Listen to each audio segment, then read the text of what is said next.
Buenos días y buen bonitos de todos. Good morning and welcome, everyone. Welcome to a community dedicated to providing spiritual tools for living a happy and full life. My name is Karina Shearer, and I am the Spiritual Director and Founding Minister here at the Center for Spiritual Living Puerto Vallarta. If you would like to join us for the live Zoom meeting, please contact me for the link and the password, or check on our website, www.cslpv.org. On the weekly talk section. You'll find the link there. Today is Sunday, March 23rd, 2025, and we are continuing the monthly topic of the flow of coming and going. And today's topic is planting my intentions. So at this time, I'd like to once again truly welcome everyone, including those that are new to our teaching and to our center here in Puerto Vallarta, whether you are here on the live Zoom call or watching the replay at a later time. Here we teach a philosophy that honors all faith traditions. So whatever path you are on, know that it is the right one for you. And no matter what your background is, please know that everyone is welcome here. We value each and every one of you. Here we teach a philosophy called the science of mind. It's a teaching based on new thought and ancient wisdom, where we offer spiritual tools and principles to promote personal growth. And we honor diversity in all aspects. When Dr. Ernest Holmes founded this teaching, he had studied both Eastern and Western spiritual texts in order to create the science of mind, which focuses on the individual use of thoughts and this powerful thing called the mind. When asked to provide a concise definition of the teaching, he had replied that it is a correlation of laws of science, opinions of philosophy, and revelations of religion applied to human needs and aspirations. So each week, we offer a service with an inspirational message. We offer a Zoom meeting at 10 a.m., and we will be resuming our Sundays at noon at Cafe La Ventana, and that will be on the first and the third Sundays of the month. And after each service, whether it's online or in person, hang out with us afterwards for some great conversation with like-minded people. As part of my intention to grow this center, we will now have a guest speaker one Sunday each month, providing the message in Spanish with English translation. Our first guest will join us on April 12th. So April 12th or April 13th, whichever the second Sunday is. So please join us for that and let anyone else know if they want to join as well. So now let's review our purpose, vision, and mission statements as we do each week. We have a grand purpose here, and that is to awaken and celebrate diversity and to love and serve our community. We do this by means of our vision, creating the life you desire. And this is supported by our mission to provide spiritual tools for personal growth and transformation. So the spring equinox arrived in the Northern Hemisphere on March 20th, just last week. And it marks the beginning of spring, which is a time to sow the seeds that will blossom later in the year. This week, we look at how we can align with this energy of spring and the creative process. Ernest Holmes wrote this: "If you want sunshine, step out into the sunshine. If you have locked yourself away in a dark closet, why not come out into the light? If you have been feeling that everything is against you and no one really cares for you, know that God is in everyone and meet the God in others and see what happens. So, in the science of mind, Ernest Holmes taught us that even though we can look um, um, a million different things, they all come from the one. He said, are we not compelled to accept the fact that there is a specific cause or concrete mental image back of every idea or thing? A divine mental picture. In the subjective world, there must be a correspondent of everything in the objective world. And since that subjective world is a receptive or plastic substance, this correspondence can find its initial starting point only in real intelligence. Therefore, intelligence is the ultimate creative agency of the universe. And Deepak Chopra said this, in order to acquire anything in the universe, you have to relinquish your attachment to it. This does not mean you give up the intention to create your desire. You don't give up the intention and you don't give up the desire. You give up your attachment to the result, a very powerful thing to do.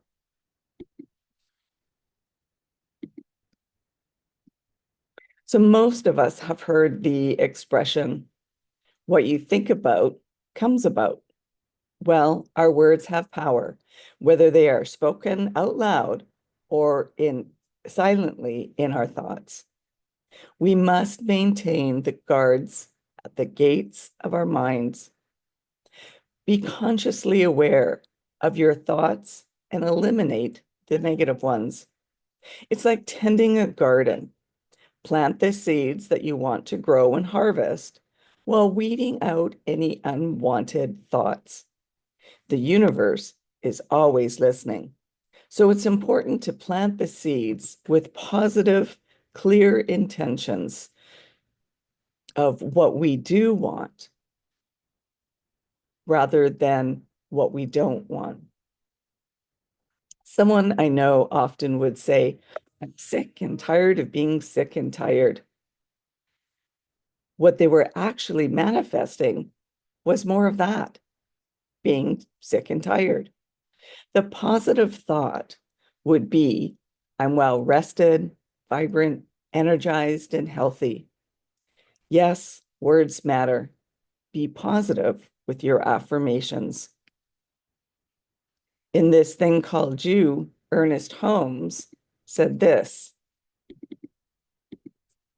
when you say all things are possible, you're affirming that the power which created the planets is now operating in your affairs, in and through everything you do.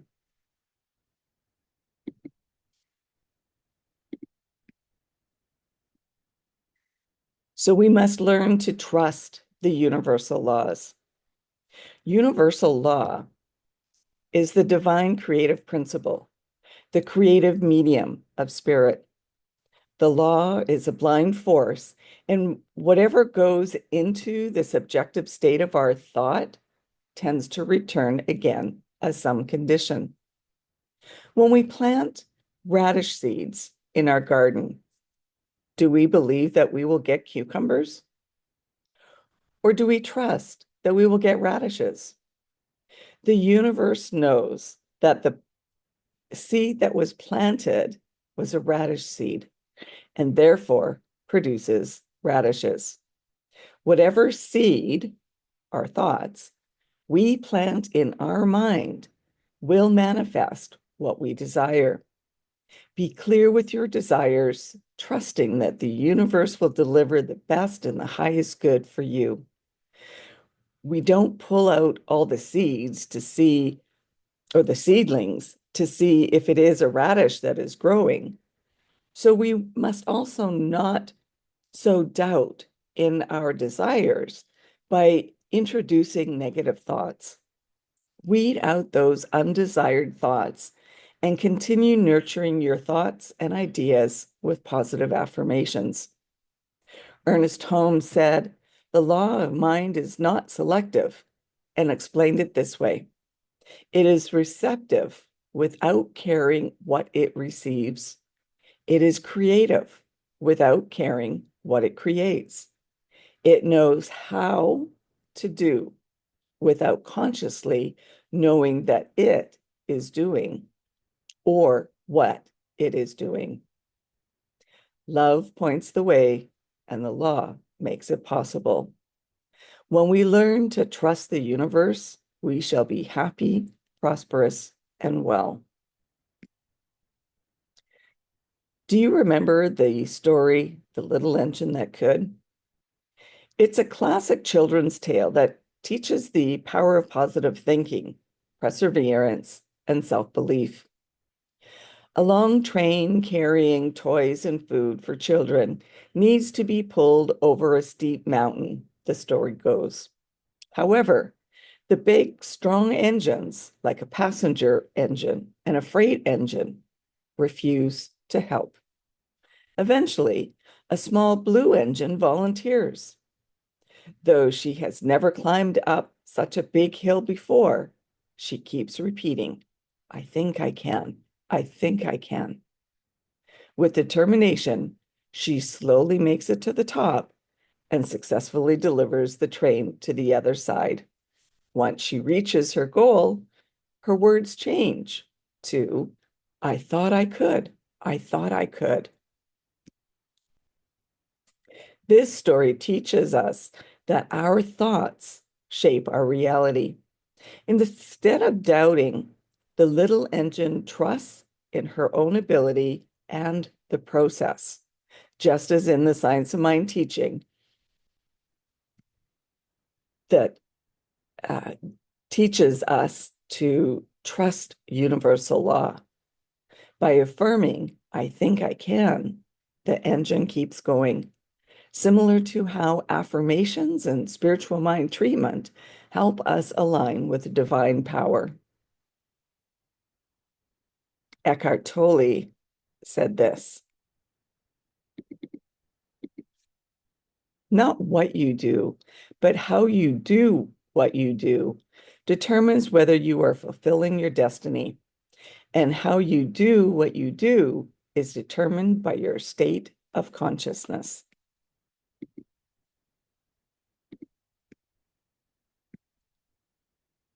So then we reap what we sow.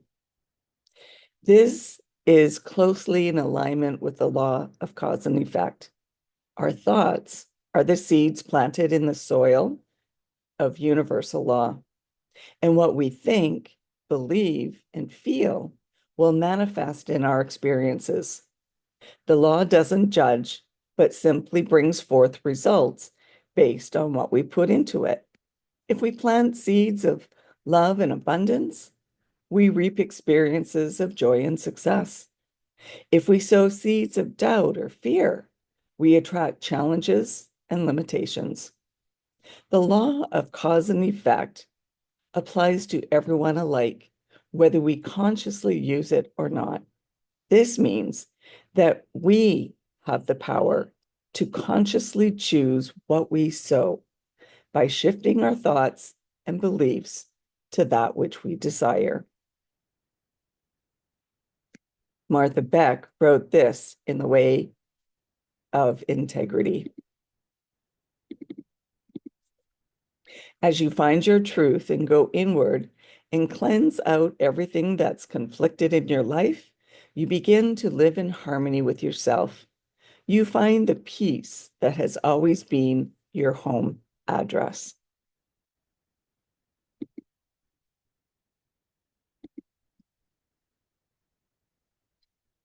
So in this time of spring and any time, you can consciously align with the creative process.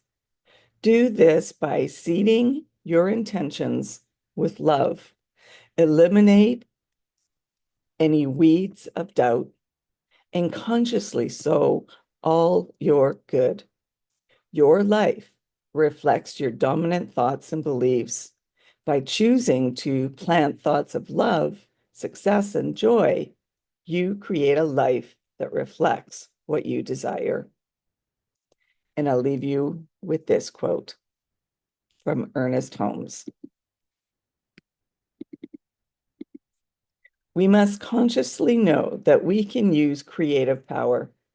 The more complete acceptance on our part, the more completely we shall be able to use this power for definite purposes. And that leads us to our affirmation for the week. Today is a good day to start.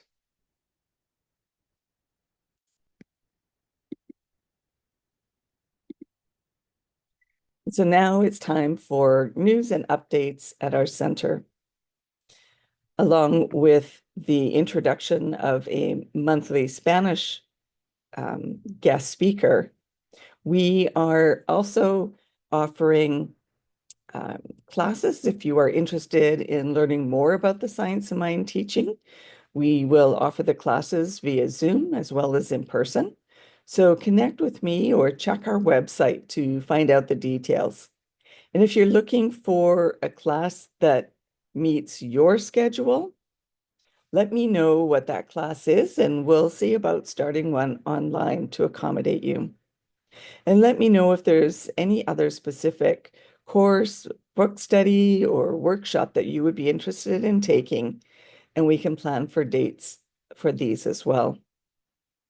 And if you would like to have a one-on-one connection for spiritual mind treatment to assist you with whatever is going on in your life or whatever you would like more of, then please connect with me.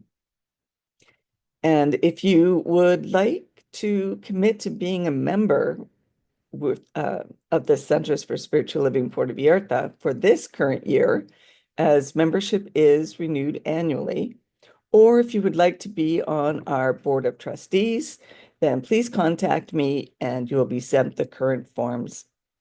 Our annual general meeting will be in April or May. I'll check on the dates and I'll put those on the website as well. And please know that everyone is welcome to attend. However, you must be a member in order to have a vote. I'd also like to remind you to like and subscribe to our YouTube channel and our Facebook page. And now it's our time for mindfully giving and financial support of our spiritual home.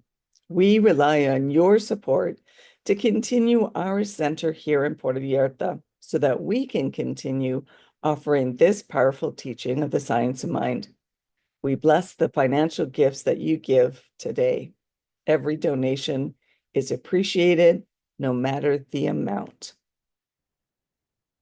Donations can be made through PayPal or Tithely, and you'll find the links on our website, www.cslpv.org.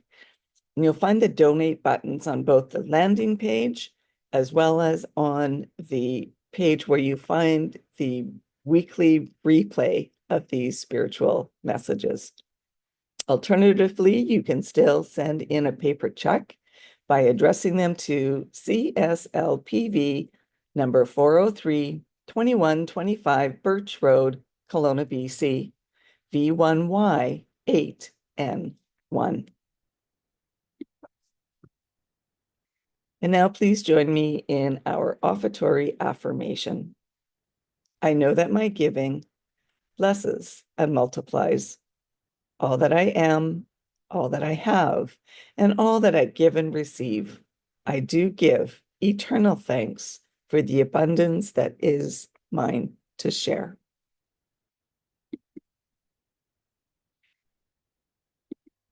So thank you for coming and sharing this time together.